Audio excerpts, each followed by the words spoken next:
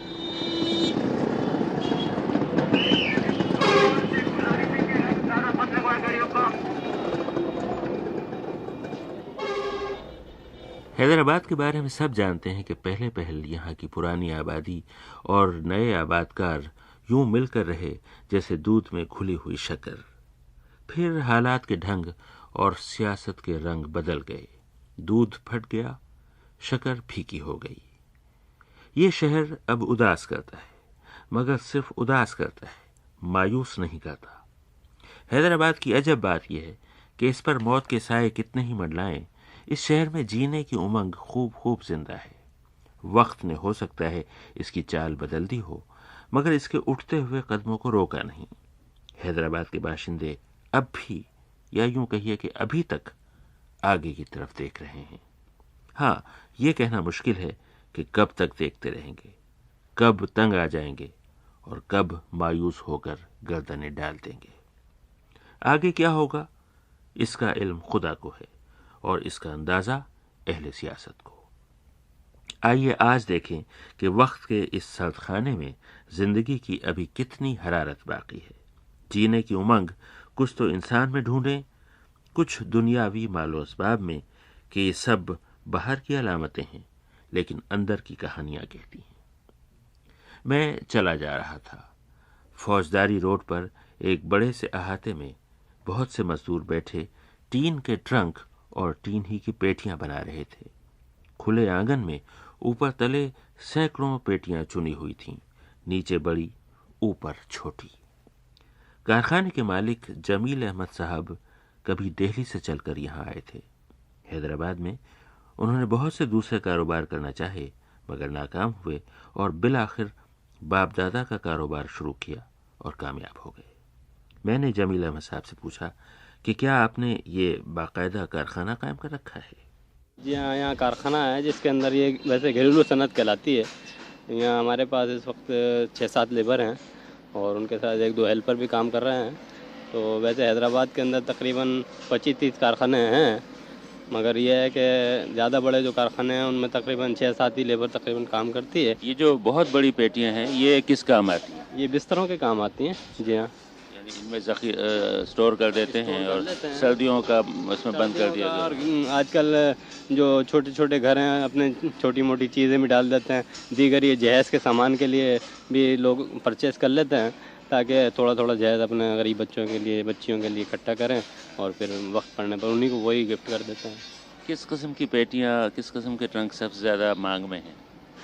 پہلے بڑی پیٹیوں کا مانگ کم ہوا کرتی تھی، لیکن جو زندگی آگے بڑھتی جا رہی ہے اور آج کل جہیز کے تقاضے جیسے آپ کو پتہ ہے زیادہ ہی ڈیمانڈ ہے لوگوں کی، اس کی وجہ سے یہ بستروں کی جو بڑی پیٹیاں ہیں یہ زیادہ استعمال میں آ رہی ہیں بنسبت چھوٹیوں کی۔ کہنے لگے کہ زندگی آگے بڑھتی جا رہی ہے اور زندگی کی یہ پیش رفت اس روز چھوٹی بڑی پیٹیوں کے سائز سے ناپی گئی۔ اب میں اور آگے بڑھا۔ بقرعید قریب تھی اور حیدرآباد کی ریشم گلی میں خریداروں خصوصاً خواتین کا تانتا بندھا ہوا تھا۔ میں ریشم گلی میں اور آگے بڑھا اور اب کے ایک مختلف منظر دیکھا۔ آپ بھی دیکھیے، کیا اس میں بھی زندہ دلی کی علامتیں چھپی ہیں؟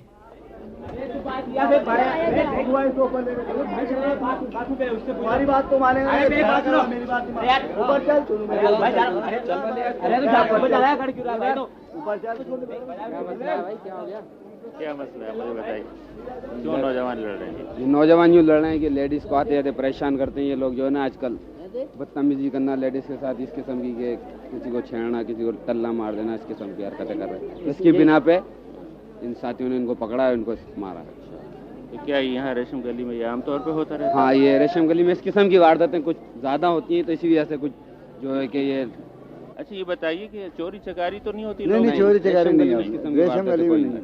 جی، یہ ایلفی تالوں میں ڈال جاتے ہیں کبھی کبھی۔ نہیں مطلب یہ کہ دکانیں کھلی ہیں، تالے وغیرہ بناتے ہیں۔ آپ تالے ساز ہیں؟ جی ہاں، جی ہاں، میں تالا چابی یہاں 17 سال سے۔ آپ کا تعلق کہاں، علی گڑھ سے تو نہیں؟ نہیں سر، میں اجمیر شریف کا رہنے والا ہوں۔ اجمیر میں تو تالے نہیں بنتے تھے؟ نہیں، مرمت کرتا ہوں میں تالوں کی، بناتا نہیں۔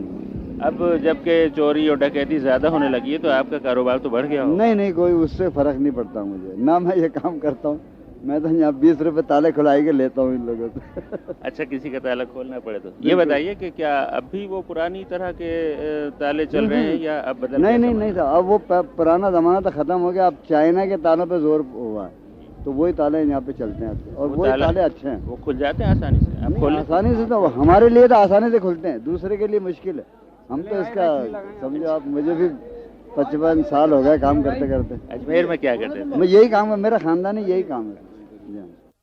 یہ احمد سعید خان قفل ساز ہیں اور 55 سال کی مشقت کے بعد نئے زمانے کا ترقی یافتہ تالا کھول دینا ان کے بائیں ہاتھ کا کام ہے۔